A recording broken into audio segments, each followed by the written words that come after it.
ఉంటూ మానవ సేవయే మాధవ సేవగా అని తనకంటూ ఒక ప్రత్యేకమైనటువంటి దాతృత్వంతో సహాయ సహకారాలు అందించాలనుకూరి చిన్న కాశీగా మన ఉద్యోగం ఏదో మనం చేసుకుంటూ మన డబ్బులు ఏదో మనం సంపాదించుకుంటూ మన కుటుంబాన్ని మన పిల్లల్ని పెంచి పోషించుకుంటూ వెళ్ళిపోవడం ఇది సాధారణ జీవితం. అంటే తన కోసం చేసుకున్నది, ఎవరి కోసం కాదు.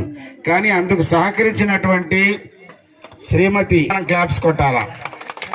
ఎందుకంటే ప్రతి పురుషుడి వెనక స్త్రీ యొక్క విషయం ఉంటుంది. ఆమె సహకరించింది కాబట్టి ఈరోజు ఇన్ని కార్యక్రమాలు చేశాడంటే అమ్మాయి నాగ హేమలతకి హృదయపూర్వకమైనటువంటి శుభాశిస్సులు తెలియజేస్తున్నాను. ఈవిడ అనొచ్చు, ఎక్కడ దొరుకుతాడు భర్త అంటే ఇంటి దగ్గర దొరుకుతాడు రాత్రి భోజనం టైంలో. ఎందుకంటే మనకి ఇవన్నీ అవసరమా?